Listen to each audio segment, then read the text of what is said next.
Good afternoon, and welcome to the 14th edition of the Praxis Museum Project Group's webinar series. I'm Trent Oliver, Principal and Managing Director of Blue Telescope. Blue Telescope is an interactive linear media company serving the museum community.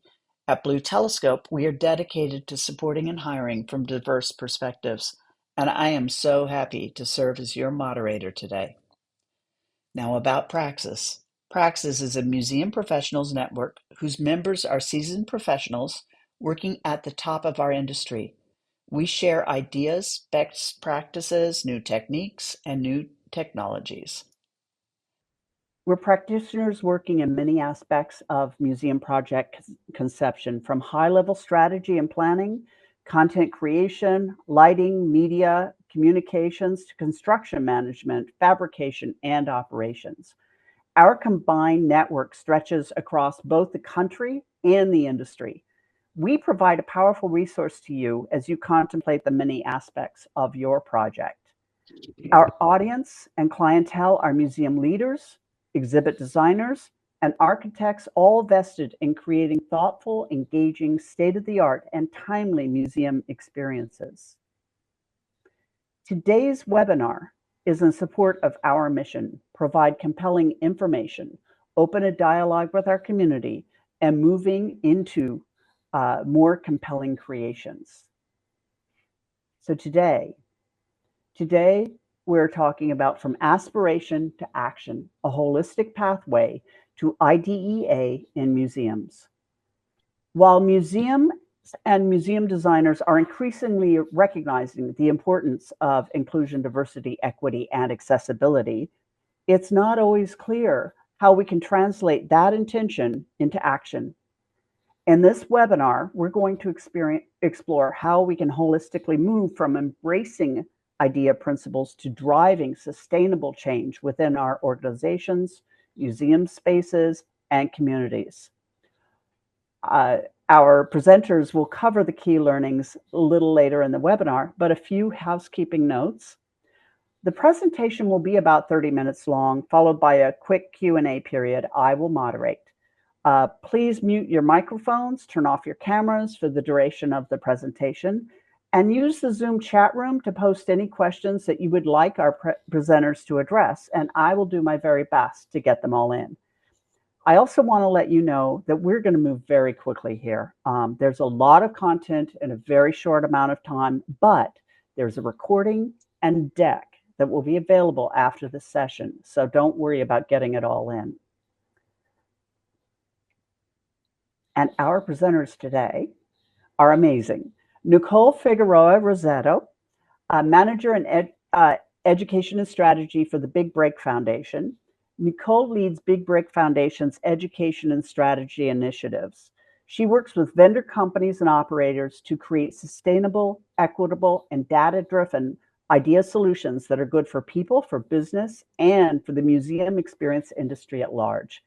Before joining Big Break, Nicolle developed and managed guest experiences nationally and internationally across various sub-industries, including museums, theme parks, and family entertainment centers.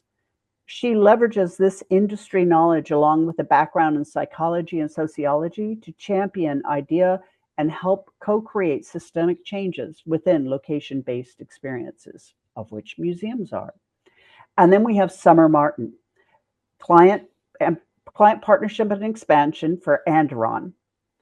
Summer Martin is an esteemed organizational development and change management practitioner and ACC ICF certified coach. Summer boasts an impressive educational portfolio, including an executive certification in organizational development, consulting, and change leadership from Georgetown University.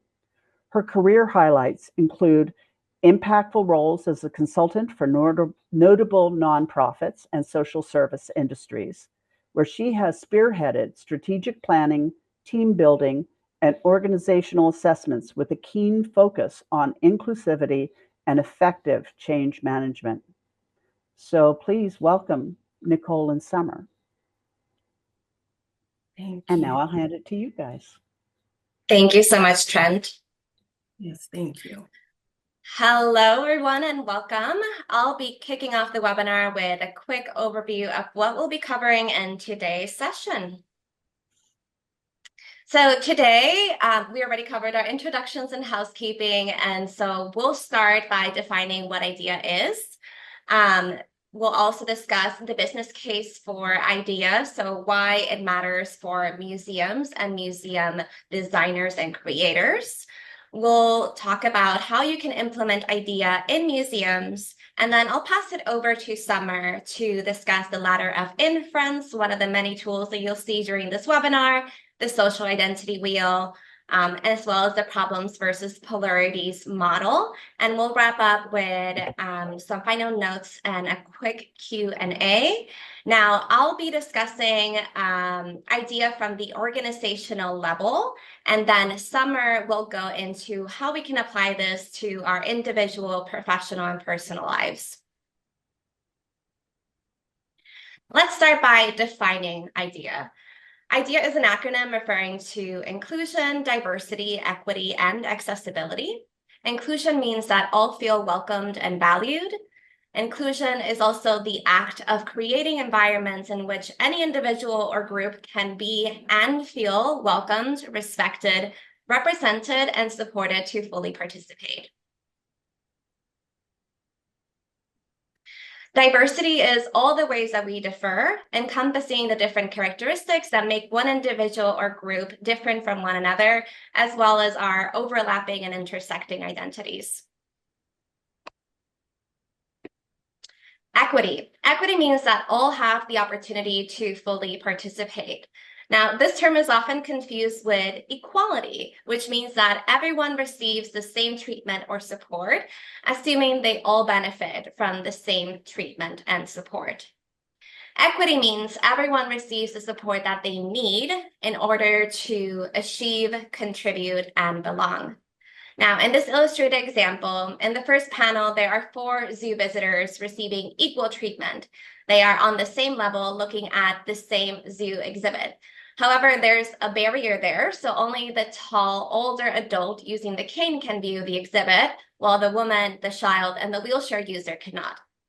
In the equity example in the middle, individual supports are provided, so they're all able to participate equally.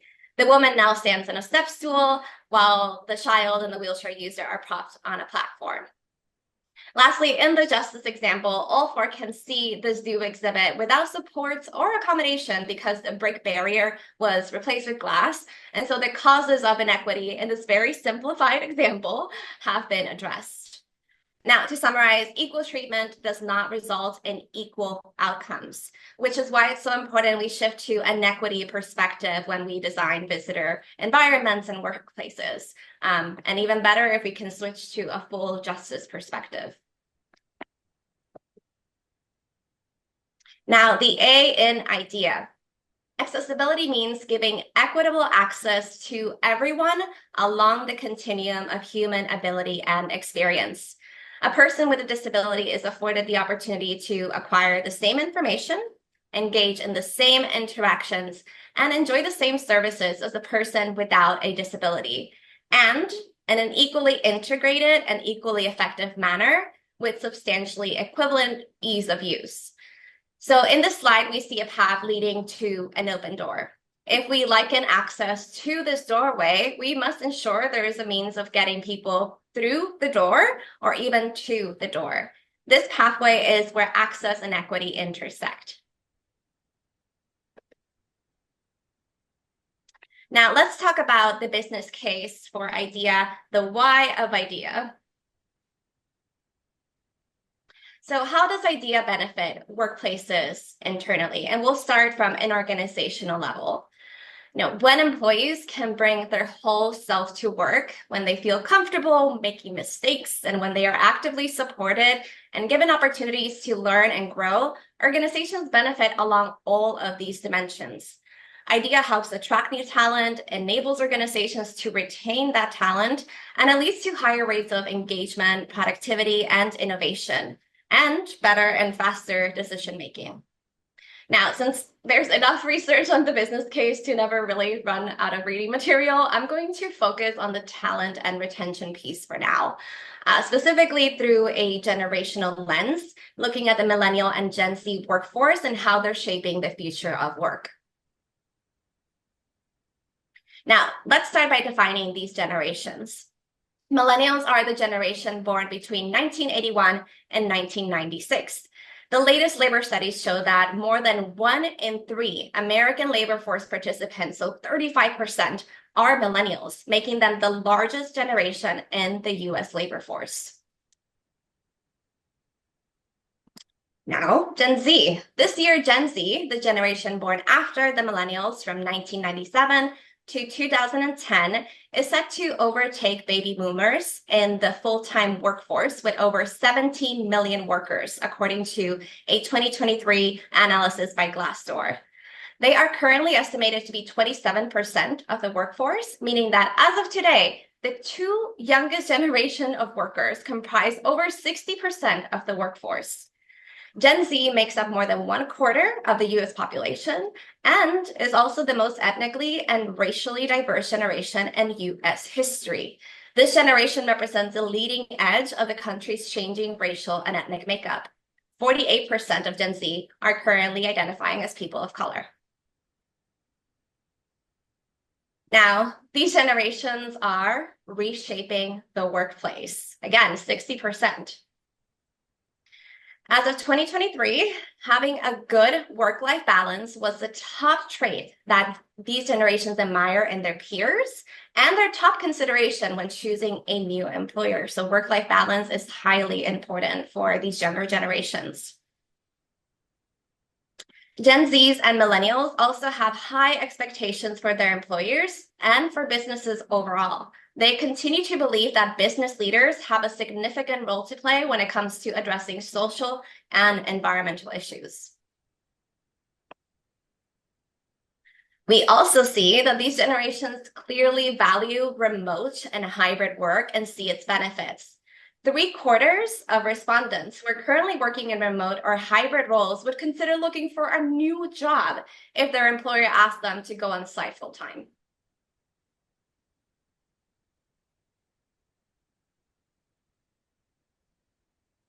Now, unfortunately, half of Gen Zs and millennials say they are living paycheck to paycheck, and they are responding to financial pressures by taking on side jobs, which is on the rise, postponing big decisions like buying a house or starting a family, and adopting behaviors that save money and also help the environment, such as buying secondhand clothes or not driving a car.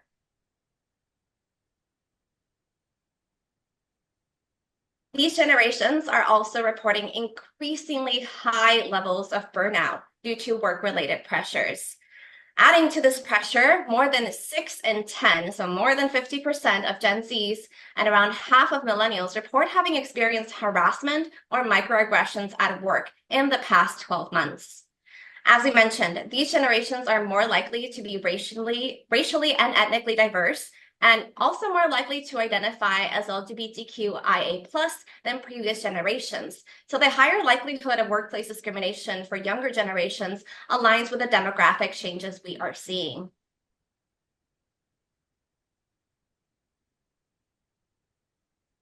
Now, these pain points, if left unresolved, don't just hurt workers, they hurt organizations too. Not only in lost productivity and innovation, but the cost of turnover when these workers decide to leave. With these generations making up over 60% of the workforce, organizations can't afford to be passive in their retention strategies. The estimated cost of turnover is 33% of a worker's annual salary, and this is a conservative number. It can be significantly higher for high contributors with a lot of institutional knowledge.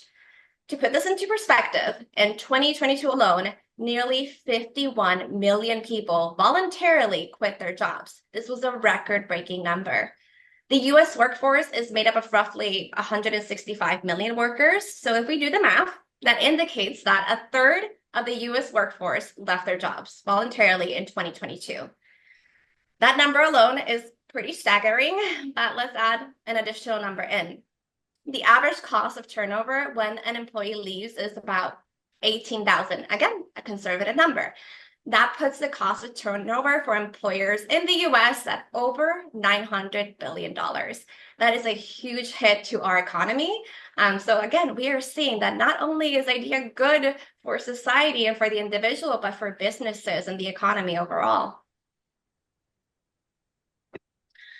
So overall, we have the data to show that IDEA is not only the right thing to do. And in order for businesses to thrive, workplaces need to evolve as the workforce itself evolves.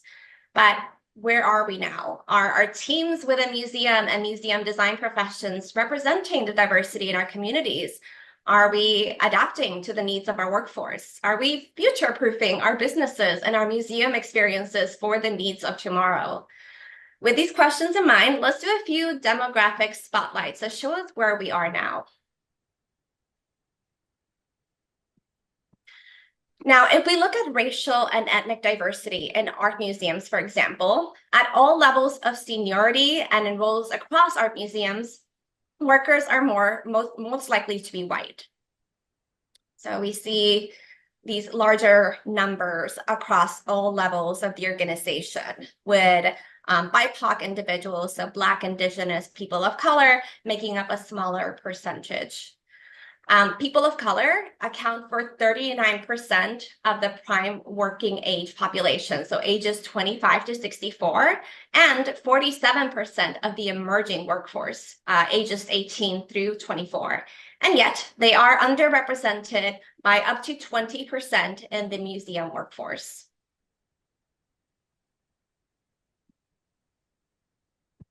Entry-level workers are by far the most racially diverse cohort of workers.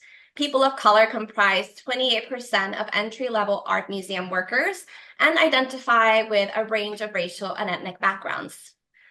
That being said, entry-level workers have the lowest rates of participation in IDEA efforts in art museums. 1 in 4 entry-level workers said that they don't even know how to get involved in their museum's formal IDEA work. And lack of awareness about this work is an invisible barrier for their participation. Now, while we're only able to do a few spotlights of the findings from the Museums Moving Forward 2023 report, I do encourage you to take a closer look. It is packed with really interesting data. Now, turning now to the studio and design side of the industry. Let's take a look specifically at design professions in terms of gender and racial and ethnic diversity. And again, we're just doing a couple of spotlights since there's a lot of data and not a whole lot of time to go over these. But looking at gender representation first, while women make up over half of the design professions overall, according to AIGA's findings, they are underrepresented at the leadership level, making up only 25% of senior executives compared to 81% of entry-level positions. So that is a huge disparity. And so what this is telling us is that women are coming into design roles, but we're not growing them into positions of leadership. Now, some BIPOC communities are also significantly underrepresented in design roles across all levels. Notably, Black and African Americans, who were 12.6% of the workforce as of the study, yet made up only 4.9% of design professions. Hispanic and Latina populations were 18% of the US labor force, and yet only 9% of design professions. Now, to put this into perspective, we're talking about a representation gap of 50% or more for these communities. Now, the gaps in equitable representation in museum and design professions and beyond ultimately impact our ability to design for and with our diverse visitors and communities, potentially preventing us from being able to meaningfully connect with those who come into our museum experiences. We may also fail to engage those who feel our experiences are not for them, or even feel actively marginalized by our experiences. So with this in mind, let's take a look at who our museum visitors are. According to the American Alliance of Museums, 83% of frequent museum goers have a college degree. 83%. That's 2.3 times the rate of college degrees among US adults, which means we're not connecting as deeply with people of diverse educational backgrounds. If you look at race and ethnicity, 84% of frequent museum goers also say they or a member of their household identify as white, compared to 59% of people in the United States who identify as white. And this is defined white, not Hispanic or Latino, since race and ethnicity are different categories. That said, if we look at overall museum visitors, this is where it gets interesting. We are seeing a much higher rate of BIPOC representation. In fact, for the third year in a row, Asian or Asian Americans have been the most likely racial or ethnic group to have visited a museum. Now, while this is really promising, gaps still do exist when it comes to re-engaging those visitors, as well as by museum type and specific museums. Historic sites in particular skew disproportionately white. So what are some things that we can do to engage and connect with visitors who have typically not felt they can be represented in these spaces? Now, if we look at the age and life stage of our museum visitors, some interesting patterns also begin to emerge. While the majority of frequent visitors to art museums, history organizations, and botanical gardens are over the age of 60, this group is pretty underrepresented in terms of overall museum attendance. Only 27% of those 60 years or older are visiting museums. Now, this number becomes particularly relevant when we consider our aging populations in the US. So by 2030, less than 6 years from now, the US Census Bureau projects that 1 in 5 Americans will be of retirement age, 65 years or older. So this underrepresentation of people age 60 and older in our museums does start to become a concern for us. The 2030s overall are projected to be a transformative decade for the US population. Our population is expected to grow at a slower pace, age considerably, and become more racially and ethnically diverse. By 2055, the US will be a BIPOC majority. 48% of the US population is estimated to be white, while 52% will be BIPOC. Some of the projections are 24% Hispanic or Latina, 14% Asian, and 13% Black. And then globally, more than 3.5 billion people will need an assistive technology. This refers to assistive products and the related systems and services, for example, open captioning, mobility aids, screen readers. And this growing need is in part due to an aging global population, but also a rise in chronic diseases such as autoimmune diseases. Now, as an industry where project funding cycles can move at a glacial pace and where exhibits are expected to remain active for many years, how are we designing for audiences of today and tomorrow? The exhibits we start planning today may take a decade to be fully built out, and we'll need to support visitors' needs for another decade or two after that. Are we accounting for these demographic shifts in our designs today? Again, it's not that far. We are seeing that, across the 2030s, this is starting to be a more significant shift, leading us into these much bigger changes in the 2050s.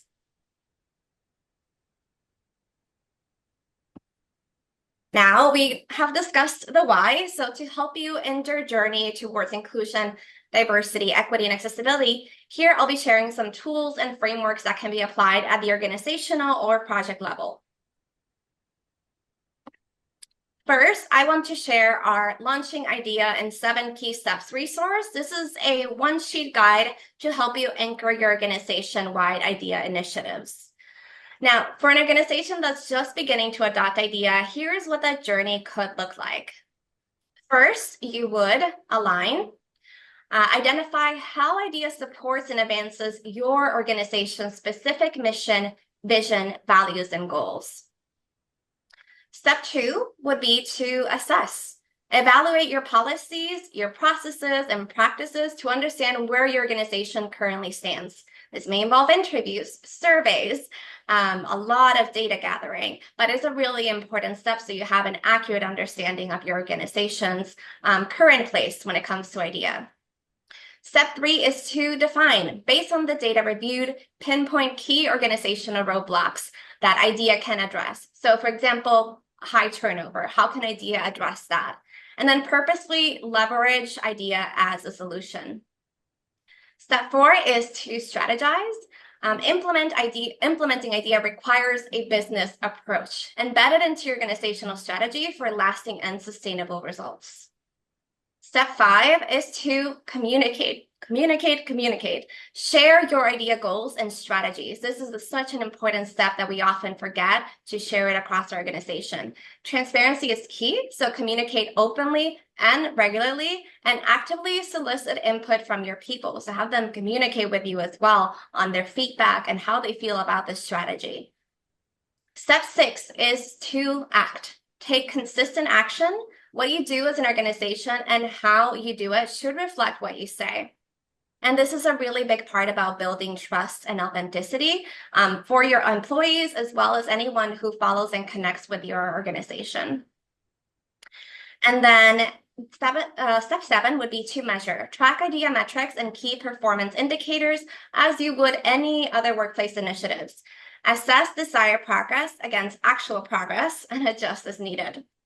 Now, this journey doesn't stop there. IDEA is not an end destination. It's a way of working and operating our organizations. Our IDEA initiatives need to continue to adapt as would any other critical organizational or business process. Now, the next tool I want to share, and this will be the last part of my section, is our CREATE model for museums. CREATE is a framework that you can apply to your projects and initiatives to help you and your teams align, deliver, and sustain your IDEA goals. The 5 keystones here are collaborate, reflect, engage, act, track, and evolve. A lot of the same principles we would apply at the organizational level. So this model is a way to approach IDEA holistically and to help us organize our planning efforts around these individual keystones as we strive for equity in our projects and initiatives. You may move through each keystone in the sequence you see here, or more realistically, you may be working on multiple of these simultaneously. Or perhaps you've been making strides towards reflection and collaboration, but are just getting started with these other keystones. Wherever you are in your IDEA journey, these are the core processes we come back to again and again as we strive to build equitable museums. So we start here with collaboration. This step requires us to ask things like, do our current partnerships advance our commitment to IDEA? At what stage of a project do we begin co-creating with community advisors and representatives? How do we determine who gets to speak on behalf of a community? Are we compensating co-creators for their time and expertise? Next is to reflect. This keystone poses questions such as, how do our identities influence or inform our designs? Does our project team equitably reflect the diversity in our communities? Is our commitment to IDEA reflected in our policies, practices, and processes?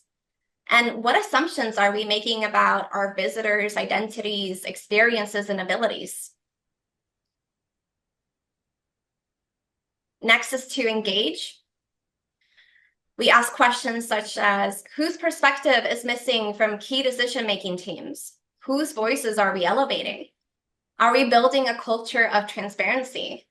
Do we foster a culture that encourages feedback regardless of role or seniority? Next is to act. Do we work consistently to address the systemic barriers within our institutions and beyond? Are we actively integrating the input of our collaborators, co-creators, right? There's a difference between getting the feedback and actively integrating it. Are we accounting for IDEA needs in our timelines and budgets? That's always the one that gets us. Is IDEA regarded as a project add-on or a project priority? Next is to track. How are we defining success? How are we measuring it? How are we holding ourselves accountable to advancing idea in our organizations outside of the project that we're working on? And then are we regularly assessing this desired progress against our actual progress? Are we being realistic about where we are? And last but not least is to evolve. Do we build in checkpoints to assess and iterate on our idea efforts? Have we laid the groundwork to continue evolving our idea practices sustainably? And if we fail to meet an idea goal, how do we respond? And then what tools, resources do we realistically need to support future efforts? Now, this framework is available as a free interactive toolkit through Big Break's Idea Content Library, and it contains a series of downloadable worksheets, visualizations, and further reading associated with each step of the create process. And again, this is a completely free resource. And while this was designed with museum projects in mind, it can also be used for building out organizational initiatives and processes beyond museums and beyond those specific projects. We'll share a link and QR code to this at the end of the webinar, but for now, I want to pass the mic over to the amazing Summer Martin, who will be discussing ways we can affect change at an individual level. Thanks so much for listening, and I hope this information was valuable. Summer, over to you. Thank you so much, Nicolle and Trent. I am going to be conscious of time. Everyone, we're going to strap up and just go for it, but please be patient as we get through some more content. So before we get started, you've heard the data, you've seen some of the business case information for why IDEA remains to be good for business and also for our society. But I want to transition us to ways that we can do work individually as well as within a group if we choose to. And remember, the following tools and frameworks are really about, at the end of the day, increasing our level of self-awareness, okay? And some of this may be new to you, some of this may be review, but at any way, I hope you find the following information helpful, especially on your idea journey. I want to ground us in this beautiful quote by Mr. James Baldwin. Not everything that is faced can be changed, but nothing can be changed until it is faced. Here we go. So first, I want to start off with our beliefs because it's important to understand how we operate. And the first framework that comes to mind is the ladder of inference. This model was actually created by Chris Argus, who is an organizational psychologist, and it really illustrates, how we move forward from observing simple facts or events and actually taking action based on what we interpret and our beliefs essentially inform us to do. The concept really emphasizes that our actions are just simply based on our subjective interpretation of reality and not necessarily an objective view of facts. So let's explore the latter. At the first level, you have the observation. And this is really when we first encounter facts or events, and really when data becomes available. And this happens every day, all day. Next is selected data. And from here, the information is processed based on our past experiences, beliefs, and even biases will tend to show up at this level. And this is when we essentially select the data that we're going to process.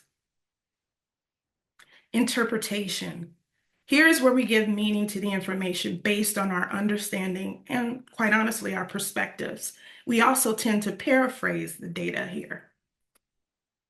Assumptions.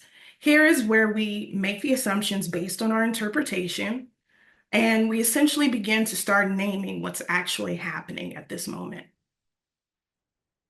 From the conclusion level, we draw conclusions based on what we believe to be true. And here's where we start to explain or evaluate what's happening. Our beliefs. At this level, our repeated conclusions begin to shape our overall beliefs around essentially how things work and around our world itself. And really, we develop beliefs based on the conclusions we drew. And lastly, our actions. Our actions and decisions are informed pretty much by the beliefs that we formed throughout this entire process. And here's essentially where we decide, what are we going to do? So let's apply that real quick to a perhaps relevant application. Consider this, we're a museum, and we decided to launch a new cultural art exhibit. And the initial marketing campaign didn't really generate that much buzz nor attraction. And so now it was kind of dumbfounded on the team of where did we go wrong? So let's actually look at it and review what happened leading up to the launch through the lens of the ladder of inference. So at the observation stage, it was noticed that online engagement on the ads and on the posts were lower than projected. Here, the decision was made to focus on low numbers from one particular platform. Next, the interpretation, based on those low numbers, it was assumed, maybe this exhibit just doesn't resonate with our visitors. So the assumption, since that it was believed that the exhibit may be too niche or maybe even just, again, unappealing to our visitors. So from that, we said, based on that assumption, it was decided to reduce marketing efforts and just shift focus to something else, another project. Going forward, the team developed a belief that maybe certain types of exhibits just aren't worth future investments. So the action, it was essentially decided that they would scale back promotion and just considered, programming towards other exhibits and maybe just not do this in the future. Now, perhaps with a different approach in utilizing the ladder of inference, maybe at the planning stages, we could have stayed at the lower levels between observation and interpretation. And why that's ideal is this is where the team could have really explored more intentional information gathering strategies. Maybe they could have done some test marketing with the message, perhaps diversify their reach a little more, and most importantly, ask questions. One of the most important questions that I love is, how might I be wrong? It's a wonderful question that opens up revelation. But becoming more aware consciously of our assumptions, beliefs, and even biases are really key when we talk about the ladder of inference. And we're not saying it would have changed things completely, but again, this offers another way of possibly when we're planning for other steps, just giving us another approach. So the ladder of inference, just in summary, again, it's a framework to just really help us get a better sense of how we process, believe, and even act on the information that we're exposed to. And again, this happens on an individual level, but you can also look at it from a group level as well. Next up, our identity. Identity is how we see ourselves and really how the world sees us. And there are several variations of what's known as the social identity wheel, but I really, really love this wheel that's done by Tessa Watkins. It's the intersectionality of wheel, just because it's super comprehensive. And the idea is, as you get closer to the inner circle, you are perceived to have more power and privilege. And real quick, I'll go over why this was very eye-opening a few years when I was exposed to this, as I have Nicolle driving. Thank you so much right now. But yes, I am a Black woman, and I have, the challenges that come with that and the wonderful adventures that come with that as well. But once I started to, again, look at, well, what else am I, right? According to society, or even how I see myself. I love this list. It was things like education, recognizing that I, as a master's, I am in the post-secondary ring. That level comes with a lot of privilege and power. Also, citizenship. It's one that I take for granted and don't even really think about. But I too am perceived to have a certain level of power and privilege because I am a citizen of this country. And lastly, just for, again, demonstration purposes, is transportation, something I don't even think about. But the fact that I own a car and have reliable transportation, again, that means that I have certain privileges and powers that I'm afforded. So why is this tool even useful? Really, it's about, again, creating awareness. It encourages us to be more aware of our own identity, as well as others and how they may perceive themselves, but more importantly, how you perceive yourself. It also provides a better understanding. It helps us understand how our identities impact our experiences, perceptions, and how we interact with one another. And most importantly, it creates empathy.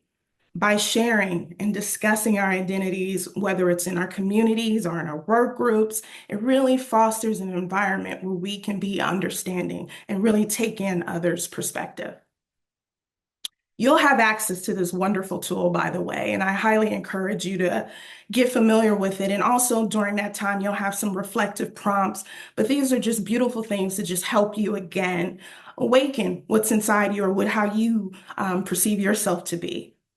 Okay, in the spirit of time, we're going to keep going. This last framework, now just caution, the following that I'm about to talk about is usually taught in a full day workshop, but I'm going to be ambitious and share this with you in 5 minutes.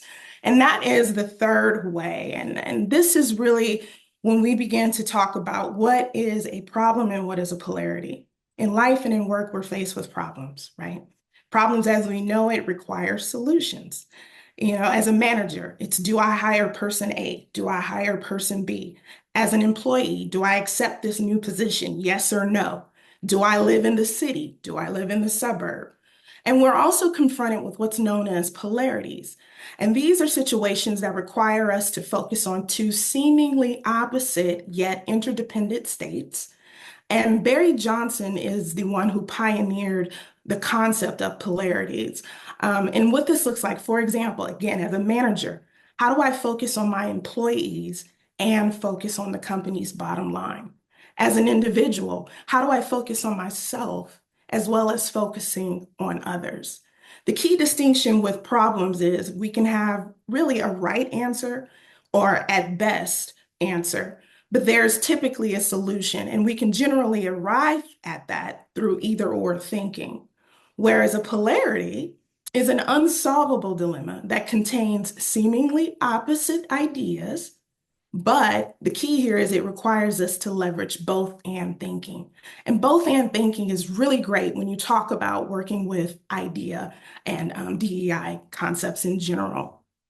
And polarities can show up at every level. We'll take a quick look at some of the ways that they show up. And we've seen this at Andiron and with work with our clients.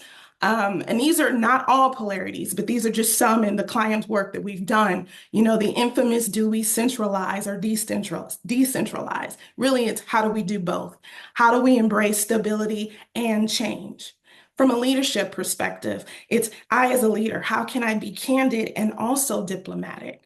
How can I direct my team and empower my team? From a humanity and individual standpoint, there's $1 billion industry around work and life balance, and there's a reason why we haven't mastered that. But really the question is, how do I get the best of my work life and my rest and life? Also, I love the polarity. In fact, it's an active one that I'm working on. Appreciate what is and desire more. It's important for me to remember to stay in a state of gratitude and be present. But also, there's that ambitious side of me that loves to know what's the next thing I can conquer. But again, it's knowing the balance of the two. And then there's some polarities that show up in just the concept of idea. Differences matter, but it also at times differences do not matter. And so playing with it. So how do we make sense of polarities? But at Andiron, we have this wonderful tool that's called a Polarity Navigator, created by my principal, Brian Emerson and Kelly Lewis. And really what we do is take the time to dissect one. So quickly, again, bear with me. I'm going to go through this super quick, but I took an example of a common polarity, again, within systems and organizations. Organizational interest, employee interest. Both of those are important. And essentially what we do is we start at the upper left at the benefits of what does it look like to really lean into our organizational interests? And those are some of the benefits that you'll reap from shareholders return to financial stability. Then we go down to our overuses. And overuses aren't bad things. It's just recognizing that sometimes there are unintended consequences that we may reap if we lean too much into organizational interests and as opposed to focusing on employee interests. And so you may have high turnover. You may have a culture of low morale. And then we go over to the employee interests. And we look at those wonderful things that happens when we really leverage and lean into making sure our company is thriving in this way. And then, of course, the overuses of leaning too much into the employee interest and then neglecting the business itself. We may have some financial goals that we may lose. And so then once we're done taking those approaches of looking at the benefits and overuses of each pole, we go into the third way. And the third way here is it's not about doing anything, it's about the mindset. This is where the both and kicks in. And so we pick a mantra, a song, a photo, or something that says, okay, it's a visual cue of remembering what it looks like when we are leveraging both the best of organizational interests as well as the best of employee interests. And then, of course, we've got to get real with ourselves if we're doing this work as a team or an individual. What feels risky about embracing this new approach? There's no point in going through the motions if we're not going to honor what actually gives us pause, what makes us hesitant. So we may encounter some layoffs as we go through this transition and any other things that may be perceived as vulnerability. And last, and certainly not least, why are we doing all this mapping if we're not going to create any action strategies on how we can make sure we are always upholding and living in the benefits of both of those poles? And we'll monitor our process and make sure that we're living within the goals and intents that we want to do. But that is very briefly how the navigator works. And I want to round this out with Dr. Eddie Moore Jr.'s quote. The fight for equity, inclusion, social justice, and humanity is not an or argument. It is a must argument, which can only be achieved when advocates and allies augment either or thinking with both and thinking. Just to recap, we've explored, we've developed our thoughts, our beliefs, and how they dictate the actions that we take through the ladder of inference. We reviewed how our identity comes into play by looking at an example of a social identity wheel. And then we talked about, in any situation, is it a problem or is it a polarity? Does this require both and thinking, or is it just a solution that needs to be found? Here is some resources that you will be encouraged and welcome to play with. My contact is at the bottom. I love talking about polarities and all the things, so feel free to reach out. And there's another resource. Nicolle, did you want to speak to this one? Thanks, Summer. That was awesome. Yes, this is a QR code that will lead you to the Create Toolkit on Big Break Foundation's website. You can also go to bigbreakfoundation.org/content library. It's going to be featured at the top of those resources, and there's additional reading materials that you can explore if you like. Trent, that was a lot. That was a lot. You guys are amazing, and thank you so much for creating something very specific for us in museums. I know that you guys, you both oversee a lot of different areas, and this was very clear and specific, and thank you so much. We just have a little bit of time for Q&A. If anybody has any questions they would like to pop into the chat. And we also want to encourage you to have a look at the webinar when we post this, the video of it, the deck. Reach out to Big Break and Summer. Yes. They're amazing. Thank you. Are there any questions? Our thoughts in general. Maybe we answered everything that people were wondering It's all about. brilliant. I know, Stephen, it was a lot. Oh, okay. I'm glad that the focus on emerging professionals and younger generations spoke to you. Yeah. I was at a conference yesterday, and they broke everybody up into the 5 different generations that are in the workforce now. Mm-hmm. And there is this overriding, the older generations are like, they have to change. And it's like, no, they don't. You're leaving. This is the new way. Yeah. Just something to think about. Absolutely. Yeah, well, and it is a focus on being able to connect with the needs that we have outside of work, understanding that our identities are not fully rotating around us as employees, and being able to kind of humanize the nature and culture of work more. And I really love these changes, and I'm excited to see where we go in a couple of years, not only as an industry, but just the workforce overall. Agree. I agree completely. We have a few more minutes if anybody else has an idea of something they would like to say or ask. Otherwise, I'm going to wrap it up. No thoughts? I'm sure there will be later. That's usually how that happens. Mm-hmm. Yes. And I'm not going to put in my SIG questions because we don't really have time. Thank you. I think this wraps up today's session. Really very happy that everybody joined us. We thought that it was very important to reach out and go to experts in ideas so that it's not people who are not experts giving you information. Stay tuned for our next webinar announcement that will come sometime soon. And a reminder, we're recording this presentation. It will be on our website. And thank you so much, Nicolle and Summer. And thanks to you, the audience. Really appreciate it. Thank you. Be well. Thank you, everyone. Take care. Go forth. Yes.